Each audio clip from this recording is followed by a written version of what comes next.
SkyleAnxietyCenter.com. All right, I can spend another half hour if that's all right. I'll talk to you, Jim. Marguerite. Lovely. And I'd like to get Christian in too, because he's been waiting patiently as well. So maybe we can have a joint conversation.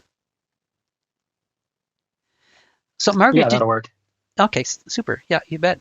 Marguerite, did you have a question, a comment? How are things going? I knew you were going to ask me that, and so I feel like I'm about 50%, a solid 50% recovered. Good. This is so tomorrow will begin 17 months I've been with you, Jim. Wow. What a long road, hey? Yeah. Sorry, you just cut out there for a minute. Yeah. Yeah, it's a long road, for sure. How are your symptoms? Are you gauging your recovery based on your symptom set, or are you basing it on everything? How the behaviors are changing? And yeah. I mean, my symptoms are about 50%.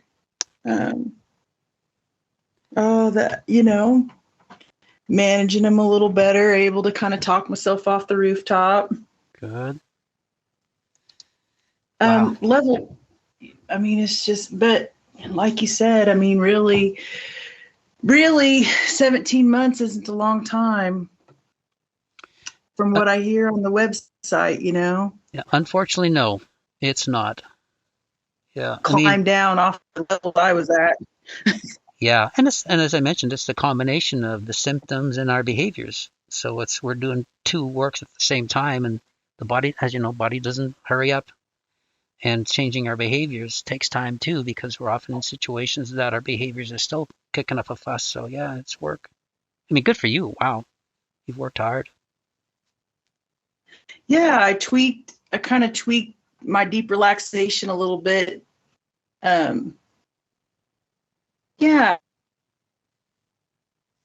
Somebody that would really benefit from my garden meditation. We have the rocks and that you make the shade, you take the rake through the rocks and that kind of stuff. But very nice. Anyway. Mm-hmm.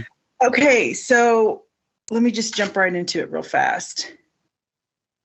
I don't know who else to talk to about this. That's what we're here for. I don't know how to say it, but my ex-husband and my current husband have both commented on this, and they both have called me a freak of nature.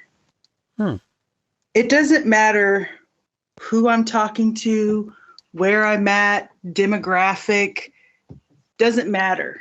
People just trauma dump on me.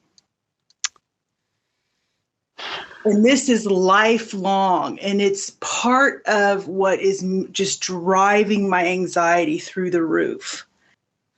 Friends, family. In fact, I'm actually keeping track. Yesterday, I simply was at Walmart, asked a man, I'll take your buggy. And perfect stranger. And he proceeds to start in about the Texas shooting, all this stuff. I literally walked off from this person. Oh my. While they were talking. I don't know who to ask for help about this. I've even talked to Stacy about it a little bit. I mean, I'm not joking. Surgeons, dentists, janitors, homeless, it doesn't matter. Something about me, people just, I'll have friends I was in nursing school with get diagnosed with cancer, haven't talked to them in so long, and I'll be one of the first people they call to tell that they have cancer. Mm-hmm. And and I know it comes from the over responsibility, my mother using me as a therapist growing up. I went in to make an appointment for my daughter at the doctor's office. She's on Sorry, Margit, you cut out there again. I simply asked, Oh, sorry. I went in to schedule an appointment. I simply asked the receptionist. I saw she was pregnant. I said, "Oh, when's your baby due?" Mm-hmm. She tells me the due date. Then she starts in about how her first baby died a month before it was born. She birthed a stillborn baby. She just went on this whole history. Mm-hmm. And I just stood there and I'm like, why does this keep this is a thing, Jim. When you I don't give out my cell phone. I don't hardly talk to anybody. Like my personal pastor, when his mother died, as soon as he talked to me, he told me everything that happened. He just didn't have any. And I know some of it's cultural because people in our culture nobody to talk to. I lost you again. Family relationships, friend. Oh, I know some of it's cultural because people in our culture have nobody to talk to. Yeah. I know it's social media to me is a joke. I think families, friendships are just lacking because people living at such a pace. And I've put a lot of thought into this. I've been waiting for you to have a Skype call for a couple months. I think definitely I have anxiety disorder for sure. I also think I have a really severe case of burnout. Yeah. Like a real severe case of burnout. Yeah. I wouldn't be I've surprised. actually told Stacy several times, Stacy, you can't tell me about your family. You can't tell me about your problems. I can't hear about any of it. Yeah. Yeah. Well, when you say, just for clarity, when you say everyone dumps on you, talk about everyone comes to you for comfort and support? Yeah, they come to me for comfort or support, or perfect strangers will just dump all over me. Yeah. So, and just so I understand the comment that your ex-husband and husband make about calling you a freak of nature, what were they meaning? They're just like, Marguerite, you don't even know this person. You've never seen this person before in your life. And we're standing in the line at the Lowe's or the grocery store or whatever, and they literally turn and start just telling you everything. Yes, right. It's weird. Hey, Gotcha. I wanted to ask Marguerite something. Do you consider yourself an empath? Yeah, and that's another thing. I'm an empath, so it really kind of affects me. I have to really work to not absorb their anxiety or whatever it is. Yeah. Okay. I'm sorry, I didn't mean to interrupt, but everything she was talking about sounded like she was like a severe empath. Yeah. That's what I am, and it causes a lot of mental trauma and sadness and just everything in your spirit and in your because you feel everybody's you feel everything. You feel everything when it comes to people around you. Like even in a nursing home, you see people suffering so people will be drawn to you if you're an empath. That's why. Oh my God, in droves. Yep. Droves. It's a weird thing, y'all. This is a real thing. I know I sound crazy. No, I'm telling you the truth. Well, the thing is too, when we come from difficult backgrounds, we do develop an empathetic character because, and a lot of, probably you can go as far as to say most anxious people have big hearts. They care for others, even strangers, because they just care, because, we've been through so many things that we've learned that we need to care for others. And so, and you're right, I think, Janice, you're right. People recognize it right away and will draw right to you. That's why they open up so freely. They smell it on you, Jim. Yeah, but that's not a bad thing. What it becomes bad. It is when you have severe anxiety and you're dizzy and you're doing everything to get through the damn grocery store. It becomes bad because here's the thing with people who are empathetic, they usually push themselves until they become sick. That's what I've done. Yeah, that's what I've done. So, all right, with that in mind, recognize that we need more empaths in the world, but the empath also has to know the boundaries and limits to keep themselves within it. And then this is where developing healthy boundaries is absolutely vital. You have to know when to say no and stick to it and not feel guilty. So just walking off from that old man who wanted to tell me about the Texas shooting. Yeah, or you can say, you know what, I can't take this right now. I Thanks. And just promise to move on. God, Jim, the only thing I told that man was, I'll take your buggy. Yes, I know. I promise you, Jim. That's the only thing I said. Yeah, That lady at the doctor's office, I promise you, I just said, oh, when's your baby due? yeah, I know. No, again, it's not a bad thing, but when you're in recovery, you need to protect your time and your heart and your energy because your body's letting you know that you have overextended. And as you know from your own personal experience, overextending takes a long time to recover from. So once you are back to your normal self, you can still be that lovely, wonderful, open-hearted person you are, but you have to know your boundaries and limits, and you have to be good with setting boundaries. We need more So of does you. this happen to other people? Like, is this a thing that like people just know? I'm talking the surgeon. Yeah. I'm talking at the hospital and the surgeon just download the surgeon. Yeah. The pain in the ass surgeon. Yeah. Yeah.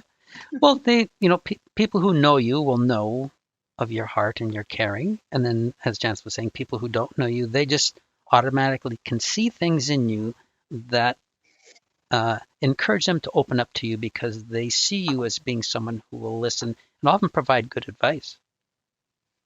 So again, it's not a curse. It is when we're not protecting our health, but we need more people like that in the world, not less. But we also have to keep you healthy and safe as you're doing that. Now, also with anxiety, one of the downsides is that being an overly empathetic person makes you, or could make you, into an emotional sponge where you just suck up all the hurts and ills of everybody else. But again, this is where good boundaries is important, that you can hold that boundary, recognizing that, yes, you feel bad for their hurt and pain, but it's not your responsibility to fix them or help them out of it. This is what boundaries is really good at. It really separates your responsibility from someone else's, and that also means that we don't take other people's hurts and pain on emotionally. But didn't Well, Jesus? I'm kind of at a point right now, Jim. I'm so burned out. I don't want to hear any of it. Yep. At all, ever. Not from Stacy. I mean, it's taken everything out of me just to listen through this call. Yep. I almost didn't participate. I just don't want to hear any of it for a while. Yeah, and good for you. I don't want to hear about the Ukraine. I don't want to hear about the Texas shooting. There's nothing I can do about those things. I don't want to hear any of it. None of it. Yeah. And that's a good boundary. So how are you going to For a enforce while. that? I don't know how long. Till the dizziness goes away. Yeah. I agree. Yeah, that's a good place to be. Set that limit and say, nope, done. I felt forced to give out my cell phone number because I told you I switched my number. And, that just was stupid. Yeah. And so I just blocked their call. Yep. Nothing wrong with that. You have, it's, I know. I just can't hear anybody shit. I just can't hear anybody's stuff right now. Yeah. Nobody. I force myself for my kids, but other than that, I can't hear it. Even my husband, I cut him off 3 times yesterday. I said, Tim, I can't do it. Yeah. I can't hear it. That's a good I can't boundary. hear it. Now, the other thing is, are you setting a good boundary on your guilt feelings for doing that? Say it one more time. Are you setting a good boundary on yourself for feeling guilty for stopping that's that? rough. That's rough. I could really identify with Janice. Yeah. Yeah. That's called an internal. Go ahead. Yeah, that's called an internal resistance. We have to learn that our guilt feelings, by setting a good boundary, we also have to say no to. Yeah. Yeah. So you're gonna have. When I stay away from the negativity and when I really do a good job of shutting that negative talk down, my symptoms drop dramatically. The pressure that comes off of me is amazing. Yeah. I was going to say, when we're applying boundaries, there's 2 resistances we have to fight against or be aware of. One is the external resistance, where other people don't want us to set boundaries or try to make us feel guilty for applying a boundary. That's the more obvious one. And then the second one is the internal resistance, where we have to deal with our own guilt for putting a boundary in place. And as we get good at boundaries, that internal resistance subsides. I keep going back to what I keep going back to what Stacy keeps teaching me. You know, all this negative dialogue goes back into those early years Yep. of my mother being overly dependent on me and then being really abusive, hurting me, denying me medical care, starving me, whatever hell she could think of. Yeah. You know, and that critical voice, that guilty voice that's coming from that. So I keep trying to, when I hear that dialogue come up in my mind, I try to redirect myself and say, nope, this is not true anymore. This is not from me. Yeah, totally. That's a good place to go. Yeah. Yeah. Janice, you were going to say that Jesus was going to say something about boundaries. Well, because Jesus's heart, like he was probably the most famous empath there ever was. Yes. It's so funny because years ago I had prayed to God to have the heart of Jesus, and I thought to myself, oh my gosh, this must be what it feels like, Mm-hmm. So I think I said the wrong prayer because but Jesus also took, what a burden, Jesus also took, as was his custom, Jesus also took, in the morning he went off to be with the Father by himself. That's right. Yeah. Jesus also told the disciples to come away and rest. Yep. Yeah. Jesus, they sent the man that got sick in the New Testament. They sent him home. Jesus also, he had an inner circle.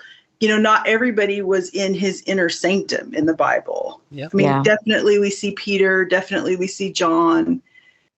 So Jesus has boundaries. God has boundaries. Yep, totally does. And yep. Marguerite does too.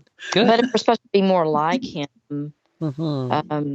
Then, where does that take us? I mean, because being more like when I totally feel things, I mean, it's just horrible because I just feel everybody's pain, and sadness just covers me. And I think to myself, this must be how Jesus felt, when he saw the paralytic man that was paralyzed, and or the beggars, or There's also stories where he sent the lady away. He said, and she says, but aren't even the dogs allowed to eat the crumbs at the table, So because she was a Gentile, she wasn't a Jew, and so the Jew first and then the Gentile. But she was healed. Yes, she was. Yeah. She was, but I say this to say Jesus in his human body did have limits, did have boundaries. Yep. Did have to rest, did have to eat. And so do I. And I have run myself to the end of myself, and that's why I'm so sick. Me too. So to get back to where, I mean, you talk about desert mothers and desert fathers, the early Christians that went away to be alone with Jesus. You talk about the 40 days in the desert of Jesus himself. You talk about Paul had times of separation. Yep. This is a healthy thing. Absolutely. I'm convinced of it. It is. Yeah. And it's actually a commandment when you think about it, because the bodies are holy temples and we're supposed to take good care of them. Love your neighbor as yourself. Yeah. And so we're supposed to keep our bodies healthy. The other reason we try to work to keep our bodies healthy, it's, even though it may seem selfish, but that's the only way we can help people is by being healthy, because we, caregivers have to do a really good job of keeping good care of themselves so they can be caregivers. And you're right, Jesus didn't heal everybody. He just, enough and just left. So we have to know our limits too. Yeah. I just don't know how to do that. I really don't. I guess because I feel all alone in it.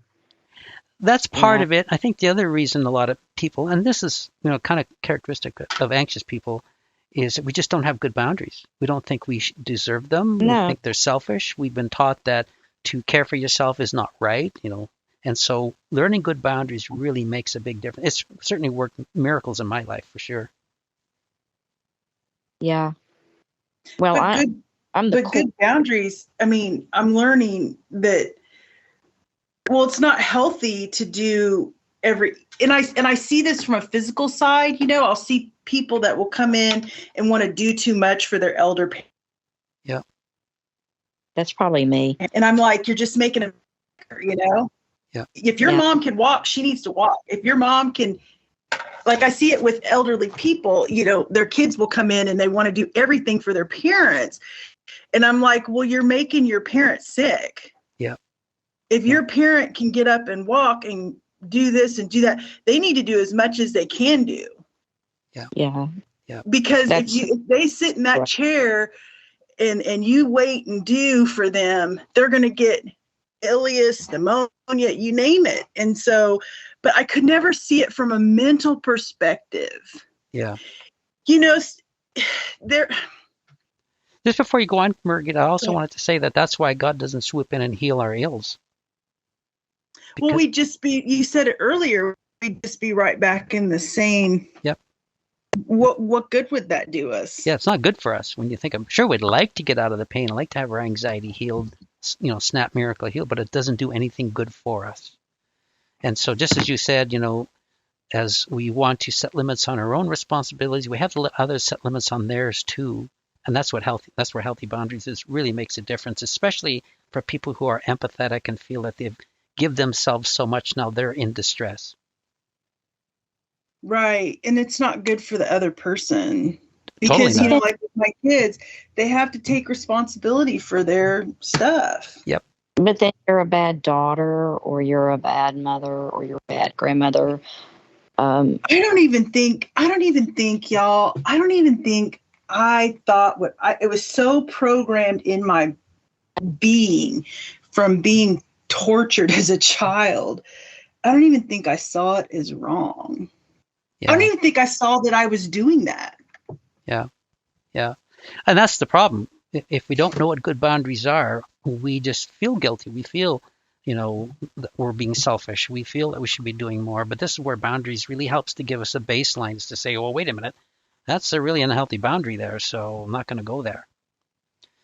That's why boundaries is so important. I can't stress it enough. It is so important to learn and apply, and to the deeper levels, not just the superficial level of what boundaries are, but really right down to its core, because it really does change anxious people from the inside out. So that allows us to live the authentic and assertive life that we want to live and not feel guilty for doing so. And it's not being selfish. Well, until therapy and, and remembering back to what my husband has said to me, I didn't really notice that this was different from experience everybody else was having. Yeah, totally. Yeah. You just made me something go ahead. too. Well, when he said that, it was like, I always felt like I had to be the perfect mother. And so my kids had everything perfect. They had perfect Christmases, birthdays, everything. I took care of everything, did everything, because I didn't have that. Yeah. I didn't have that, and I was not going to be that kind of parent. And so it's like now I think I don't want to be like my mom. So I have, I'm taking care of her and doing everything. If I didn't do those things, then I would have been like her. Yeah. Selfish, always just about me.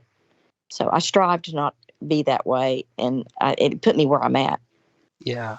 Oh, yeah. The perfect. I think I scored on the testing. Perfection was 4 or something like that. Yeah, me too. Yeah. But I just thought about that when Jim was talking. It just dawned on me. That just dawned on me why I am like that. It's because I wanted my kids to have what I didn't have. Yep. No, the problem with that is that there's a tendency to overindulge, which also disables them. And that's what happened, to me with the kids. Yep. Indulge them. Yeah. And this is why, again, healthy boundaries is really good, and we should have them from the outset, so we know how to raise healthy kids. We know how to let them develop responsible habits in a non-offensive way. It just, fixes so many things. And that's one of the reasons we're going to go into them in probably more depth than our therapists do in the material. So hopefully that'll be helpful. Yeah. So you guys see this, I mean, with anxiety people where they're just like walking. I don't know. I guess empath is the right word, but it's just like, and good God, if they find out I'm a nurse, oh, I'm like hijacked. Mm-hmm. We see And it that all the time. We see it all the time. Yeah. Caregivers are empaths. Yep. You nurses, teachers in college, when they did that test to see what your bet, like what you would be best at doing, it was all empath stuff. It was all people that are medical field or teaching or and they were right. I was with special ed kids for 21 years. Yeah. It's all. Yep. Yeah. And that's wonderful again, unless we don't know how to corral it and keep it in a healthy range, and then it can really be distressing. Yes. So is it normal when establishing the boundary to go all, I kind of went all the way, to this other end where I've kind of really kind of cut myself off? Mm-hmm. I mean, do you kind of have to do that to kind of relearn, what do I want? What do I want out of these relationships? What am I willing to put up with? What am I, what's good for me? These are questions I've never asked myself. Yeah. And they're good questions because it's really relevant. Yeah. So is it kind of normal to kind of the pendulum swings all the way over to this kind of almost isolation? That is the norm. Until I can kind of get my body calmed down and sort of figure it out. Yep. Yeah. That's exactly what happens. Yeah. And there's going to be moments where we think we've isolated people we didn't want to isolate. There's going to be all of that going on. But you know what? As we move to the center, find that healthy balance, it's the best place in the world, I think. Yeah. I mean, I wanted to ask you something else, but I forgot now. But that's okay. I'll remember next time. Yeah. But yeah, thank you for talking that through with me, because it's just been like, I mean, when I tell you this is like learning a foreign language. Yeah. Yep, I mean, that's how odd these subjects are to me. I just ran at a dead run.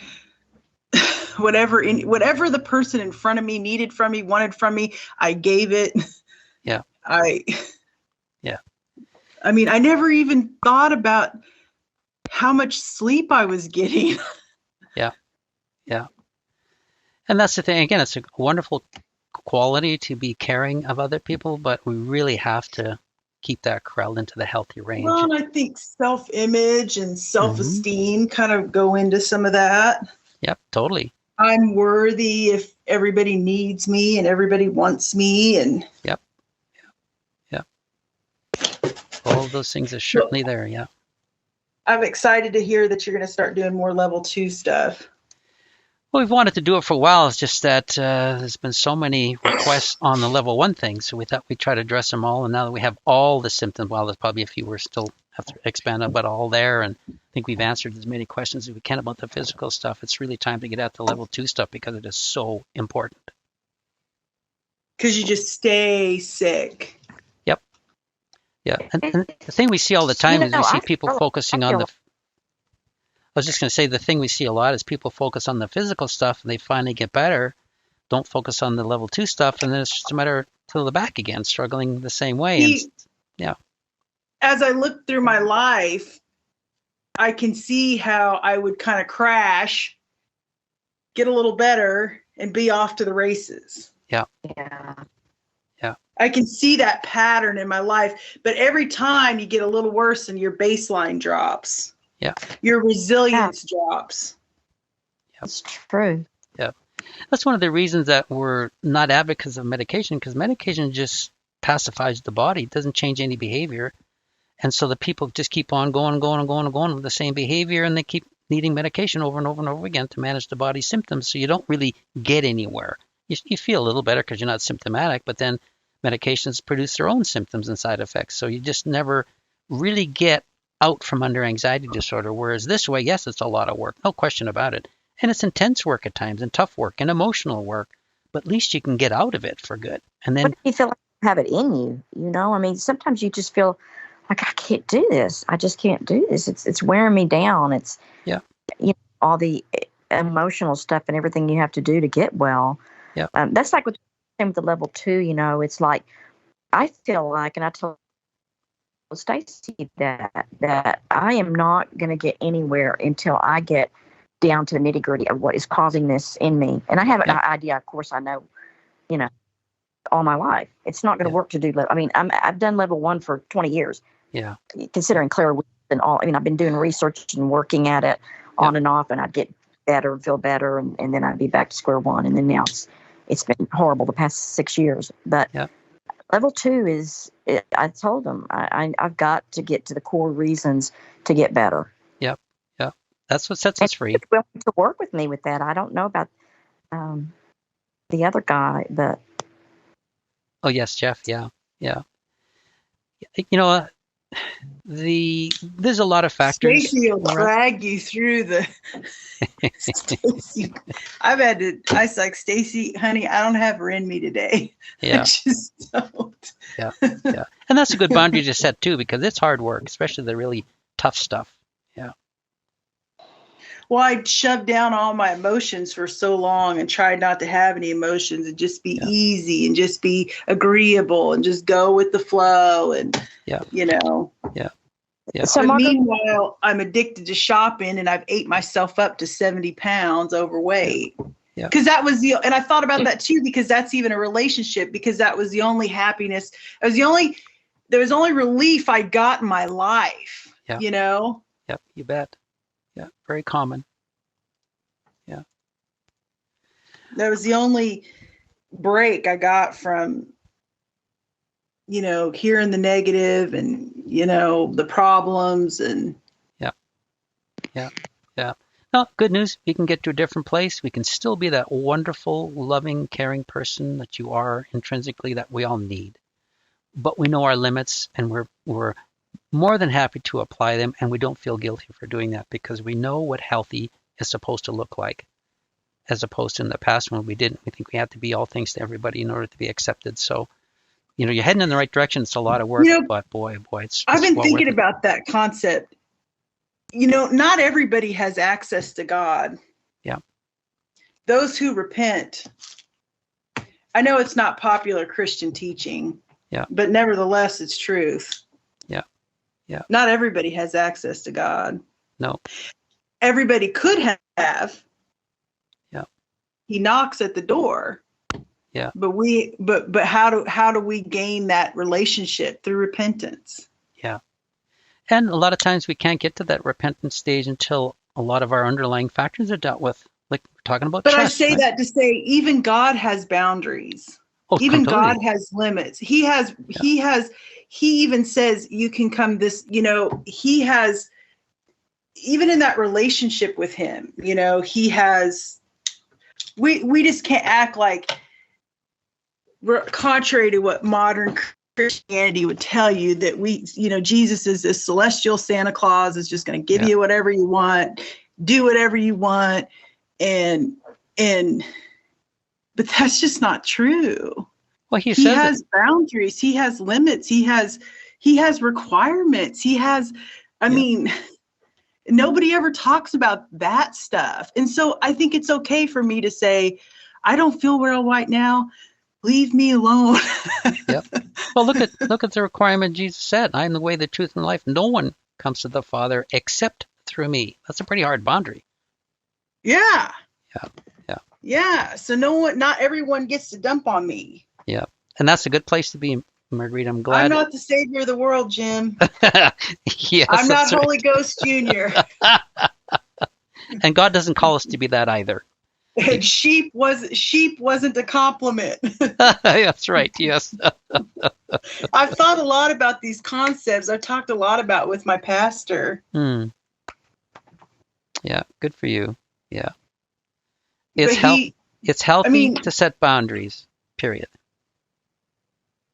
Not all who come to me on that day and say, Lord, Lord. I mean, there's scriptures that, I mean, we like to look at the happy feel good ones, but there's just as many not so happy feel good ones. Yep, totally. Yeah. He wasn't very nice to the Pharisees, was he? Do you think that part of that was mercy, just to try to blast them awake?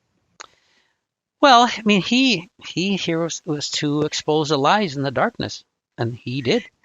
Yeah. Do you think we don't know what you're doing, making long prayers at the widow's house? Do you honestly think we don't know? But thank goodness he's slow to anger. And so what was that, Janice? Sorry? The Bible says he's slow to anger, so thank goodness. Totally. Yes, thank goodness. Yeah. Yeah, but I mean, like those Pharisees, he just blows them up. Yep. I mean, they're going and having sex with widows in their house and saying that they're making long prayers. Hello, you think we don't know? Yeah. You think you're fooling somebody? I mean, I've been thinking a lot about this. God has boundaries. I need to have boundaries. Yep. You bet. Yeah. Because he is slow to anger. That's why he hasn't blown up the world yet. He's not happy about the situations that are going on. Can you imagine what he must see? Can't even imagine. It's got to be, a lot of the saints talk about that, soothing the heart of Christ. Yeah. I mean, Jesus died of a broken heart. That's what killed him. That's why the blood and the water came out. His heart burst. And I think it's not fully mended. Oh my! I'm sure he'll be just as glad to, have this all done and sin judged in heaven in place as we are. Well, I think it's I think he out of his mercy, like Janice was saying, he's slow to anger. Yeah. But none of this is making him happy. I can tell you that. No, for sure. Yeah. So boundaries boundaries is good, Marguerite. I'm glad you're applying them. Don't feel guilty. You need to protect. I was just going to say with boundaries, we have to look at our lives and time as treasures. God's given us that treasure, each personal treasure that we are now in charge of. So we want to make sure that we're not giving our treasure away all the time, because then our body's going to suffer. So we have to be responsible for protecting ourselves. So we don't have to feel guilty when you think, you know what, I've had enough. I can't hear this anymore. Someone walks up, you can just say, you know what, sorry, I can't do this right now. That is healthy. Well, a lot of times I can't even get him to shut up, Jim. Only thing I can do, only recourse I have is to walk away. Yes, and do that. That's enforcing a boundary if other people won't respect yours. Yeah. And I felt bad for that little old man yesterday, but it's like I can't hear all that crap. Yep. Like I gotta get through Walmart, and that's stimulating, Yep, you bet. Golly, I can't hear about all that right now. I just can't. Yeah, well, good. I've even been reading on burnout. I didn't realize how serious burnout was. Oh yeah, yeah. But I do have panic disorder. I know I do, but I also am severely burned out. Yep. Body needs a good rest. Severely burned out. Well, look at you've been working at this for 17 months, you said, and you're halfway tomorrow. There. Just imagine how far you pushed your body beyond where you should have. Hey. Yeah. Yeah. And that's what we need to take responsibility for. Is that our health is our responsibility. We need to protect it, and so boundaries is good. That's what Father Max talks to me a lot about. He also suffers with anxiety, so that's helpful. Yeah. And had to be hospitalized. But yeah, and he's a beautiful man, very highly intelligent, highly. The guy's a theological genius. I love it. Mm-hmm. But and he's probably an empath. If he's a minister, he's probably an empath too. Oh, he is. Most likely, yeah. And he's taught me, he's helped my relationship with God so much. The things that he's told me, but he talks a lot about that. He said God expects you to take care of yourself. He gave you that job. Yep, completely. Yeah. And then Stacy talks a lot about how, because I'll complain and say it just takes so long to get better, and he'll say, well, if you're 40 years old and you've been working at it for thus and so months, it's like 0.001% of your life. Yes. So. And it will benefit the rest of your life. That's the good news, right? Well, and Stacy even says, he goes, I don't know how you made it this far. Yeah. Just sheer dogged willpower. Yeah. Yeah. Unfortunately, I have to run. Okay. I didn't realize it I was so gotta late. go too. Well, thank you all again for the comments and the chats and the questions, and it's been a pleasure chatting with you. And wish you all very well. I'm not sure the next time we're going to have it. Sorry. Do these calls help people that we do? Yes. Do people respond favorably to them? Always hear comments about how helpful they found them. So yes, it certainly does help, because a lot of people struggle in the same way. They just haven't verbalized it or have people to talk to. So it's been very helpful. Yeah. Or maybe they have to work and can't be on the call. Yep. And a lot of times we have people on the other side of the world, so it's like 2:00 their time when we have these in the middle of the night. So yeah, it's been very helpful. But I wish Thank you, Jim. You've been helpful. Yeah. You're more than welcome. Jim, can I ask you one question real quick? Sure. About exposure therapy, getting out, because I found that is what's kind of helped me, the pushing part of it. Like, you got one people telling you that, you need to get out and live life, go ahead, no matter if you're dizzy or whatever, going to stores and to get your body, not your mind, not to fear things or, not to fear. But then you got, on the other hand, people telling you that you need to not push yourself, be kind to yourself, relax your body and blah, blah, blah. So is there a point where you do too much? Like, Yep. Yeah, depending on how your symptoms are. I mean, you'd do everything normally and fine if you weren't symptomatic. And so job number one is to get the body symptoms cleared off, which means we have to get our stress down. But we still want to live life the best we can. So you'll have to try to find out where that happy balance is, where you're making sure you're giving your body sufficient rest, yet you're still doing things to live kind of a normal life. It's like I don't want to baby it. It's like I don't, like my husband said, you want a cart to push. I go, no, I need to walk. Yeah. It's like I want to tell my brain that, it's not fearful. I'm at the store, I'm fine. And, even though I feel bouncy and floaty and pulley and all that. So, but there's just a limit to it. Is that what you're saying? There is, yeah. We see people who err on either side, where they don't do anything, which isn't good, or where they're trying to push themselves all the time, and it's creating a lot of stress. So you have to try to find that middle where you're still giving your body sufficient time to rest and recover, but yet you're still doing things. Okay. Yeah. All right. Well, thank you. I don't want to keep you any longer, but I appreciate your help, and God bless you. God bless you too, and more than welcome to help. And I wish you every success. And like I said, I don't know the next time we're going to have one. We're still in the process of doing a whole bunch of other things, but just watch the members area for the latest updates. Okay. Yeah, I think I'm the one that a few weeks ago or whatever I had asked on there when you were going to have your next one, and you answered pretty quick on them. Oh, yeah, it's been a while because those videos take a long time, but we're trying to find a different way to do that. But anyways, have every success, and I look forward to chatting with you for your updates next time. Thank you so much, Jim. All right, take care. Bye-bye. Bye-bye.